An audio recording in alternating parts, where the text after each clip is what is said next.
Hello friends, welcome back to our YouTube channel. आज हम करेंगे class 11 business studies chapter 22 international trade का lecture number 2।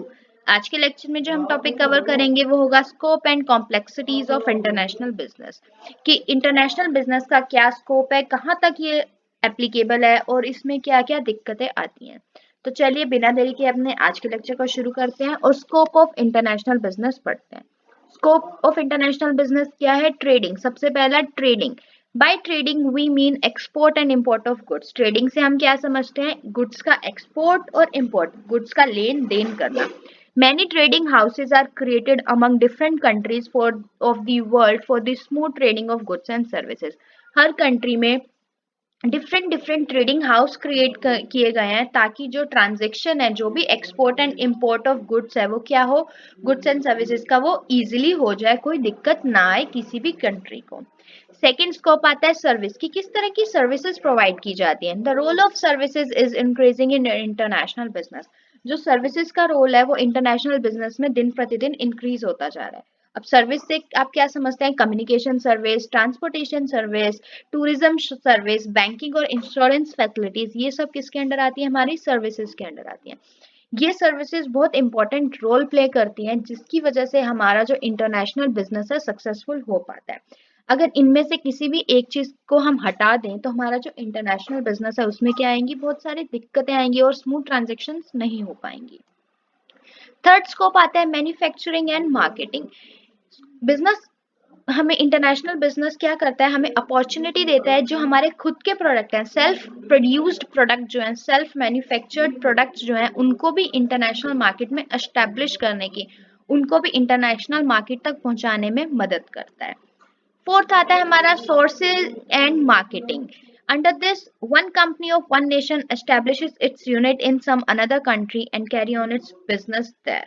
यहाँ से सोर्सेज एंड मार्केटिंग का मतलब है कि दूसरी कंट्री की एक यूनिट हमारी कंट्री में या दूसरी कंट्री में सिचुएटेड कर दी जाती है, एस्टेब्लिश कर दी जाती है, जिससे वो कंट्री, ये इसका एग्जांपल आप एमएनसी ले लीजिए। एक कंट्री की जब एक यूनिट हमारी कंट्री में आएगी तो वो एमएनसी कहलाएगी। उनका मेन पर्पस क्या होता है? क्योंकि हमारी कंट्री में या किसी भी कंट्री में चीप रिसोर्सेज अवेलेबल होंगे, वहाँ पे वो लोकल रीजन के गुड्स को या लोकल रीजन में अवेलेबल रॉ मटेरियल्स को यूज कर पाएंगे और अपने प्रोडक्ट की मार्केटिंग भी कर पाएंगे। नेक्स्ट क्या आता है? Global sourcing for production. ये कंपनी, जो एमएनसी कंपनी है, वो क्या करती है? न्यू प्रोडक्शन के लिए प्रोडक्ट को दूसरी कंट्रीज से क्या करती है? इंपोर्ट करते हैं और उनको गुड्स को प्रोड्यूस करके दूसरी कंट्रीज में या वापस उसी कंट्री में क्या कर देती है? ट्रांसपोर्ट कर देती है। तो वो ग्लोबल सोर्सिंग फॉर प्रोडक्शन होता है कि एक कंट्री से रॉ मटेरियल को लेना, गुड्स को प्रोड्यूस करना और उसको फर्दर आगे सेल कर देना। किसके अंडर आता है? वो भी इंटरनेशनल बिजनेस के अंडर आता है। फॉरेन इन्वेस्टमेंट, ऑब्वियसली अब इंटरनेशनल ट्रेड है, डिफरेंट डिफरेंट कंट्रीज के साथ आप डील कर रहे हो, तो मतलब आप डिफरेंट डिफरेंट करेंसीज के साथ भी डील करोगे। तो फॉरेन इन्वेस्टमेंट में भी मदद करता है इंटरनेशनल ट्रेड। ये आपको अपॉर्चुनिटीज देता है कि आप क्या कर सकते हैं? फॉरेन करेंसी को इनवाइट कर सकते हैं। अब एमएनसी आएगी तो वो उसको वो अपने साथ अपनी टेक्नोलॉजी तो लाएगी, प्लस अपने साथ कैपिटल भी तो लेके आएगी ना, और उसको उस कैपिटल को इंडियन करेंसी में कन्वर्ट कराना पड़ेगा, जिससे हमारे पास क्या आएगी? फॉरेन कैपिटल आएगी, हम उनको इंडियन करेंसी दे देंगे। लास्ट, नेक्स्ट जो टॉपिक आता है दैट इज हमारा कॉम्प्लेक्सिटीज ऑफ इंटरनेशनल बिजनेसेस। क्या क्या दिक्कतें आती हैं, क्या क्या कॉम्प्लेक्स नेचर है हमारे इंटरनेशनल बिजनेस का। पहला है लैंग्वेज डिफरेंस। ऑब्वियसली हर कंट्री की खुद की मदर टंग है, जिसकी वजह से ट्रेड एग्जीक्यूशन में दिक्कतें आती हैं। एक ट्रेडर तब तक दूसरी कंट्री के साथ ट्रेड नहीं कर सकता जब तक उसको वहाँ की लैंग्वेज ही नहीं आती हो। आपको लैंग्वेज आएगी तो it will create an impression on the other person कि आपको लैंग्वेज आती है, इसका मतलब आप हमारे यहाँ का कल्चर भी अच्छे से समझ पाओगे और आपका एक गुड रिलेशन बनेगा, जिसकी वजह से आपकी जितनी भी बिजनेस की इंपोर्ट एक्सपोर्ट ट्रांजेक्शन होंगी वो स्मूथली हो जाएंगी। मोर रिस्क, सबसे बड़ा कॉम्प्लेक्स नेचर जो है इंटरनेशनल ट्रेड का, वो क्या है? More risk. इंटरनेशनल ट्रेड में सबसे ज्यादा रिस्क इन्वॉल्व होता है, क्योंकि जो ट्रांसपोर्टेशन ऑफ गुड्स होता है, एक तो वो एक कंट्री से दूसरी कंट्री में होता है, प्लस आपके जो चार्जेस होते हैं, शिपिंग चार्जेस, कस्टम ड्यूटीज, या पैकेजिंग चार्जेस लगा लीजिए, या शिप चार्जेस लगा लीजिए, या कार्ड, जितने भी एक्स्ट्रा चार्जेस होते हैं, गवर्नमेंट पॉलिसीज लगा लीजिए, वो आपको फॉलो करनी पड़ती हैं। Government control, government control, government हर इंपोर्ट और एक्सपोर्ट, स्पेशली जब वो किसी अदर कंट्री के साथ होता है, इंटरनेशनल ट्रेड होता है, तो गवर्नमेंट उस पर निगाह जरूर रखती है। आपको डिफरेंट लाइसेंस की रिक्वायरमेंट होती है जो सिर्फ और सिर्फ कहाँ से अवेलेबल होते हैं, आपको गवर्नमेंट से ही अवेलेबल हो पाते हैं।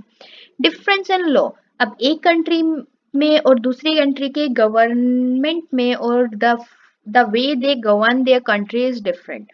कहीं पे प्रेसिडेंट रूल है, कहीं पे prime minister plus president rule है, कहीं पे फैमिली रूल चलता आ रहा है, तो ये सब चीजें भी इंटरनेशनल बिजनेस को और कॉम्प्लेक्स बना देती हैं।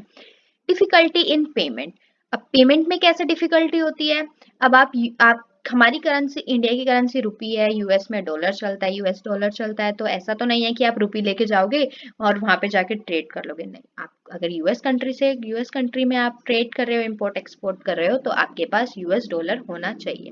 और it is sometime very difficult to arrange foreign capital, तो इसीलिए ये भी एक कॉम्प्लेक्स नेचर होता है हमारे इंटरनेशनल बिजनेस का।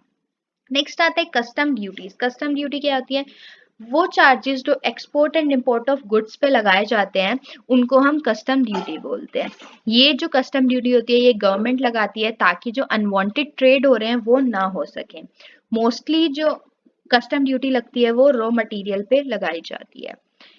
Last but not the least, lack of information about foreign trader. सबसे बड़ा जो रीजन है या सबसे बड़ा जो कॉम्प्लेक्स नेचर है इंटरनेशनल बिजनेस का, वो ये है कि आपको सामने वाले का नेचर नहीं पता, सामने वाले के बारे में ज्यादा इंफॉर्मेशन नहीं है, बस आपको पता है कि उसका मार्केट में नाम है तो आप उसके साथ ट्रेड कर देते हो, बट इसकी वजह से कई बार आपके इंटरनेशनल बिजनेस में फ्रॉड हो जाता है, आपको दिक्कतों का सामना करना पड़ता है। तो आज के लिए इतना ही। आई होप आपको आज का लेक्चर अच्छे से समझ में आ गया होगा, बट स्टिल अगर आपको कोई डाउट है तो प्लीज आप मुझे कमेंट सेक्शन में कमेंट करके जरूर बताएं। हम अपने अगले लेक्चर में ways of entering international business करेंगे, किस तरीके से हम इंटरनेशनल बिजनेस में आ सकते हैं। Till then stay safe, keep watching, please like share and subscribe our channel for more videos.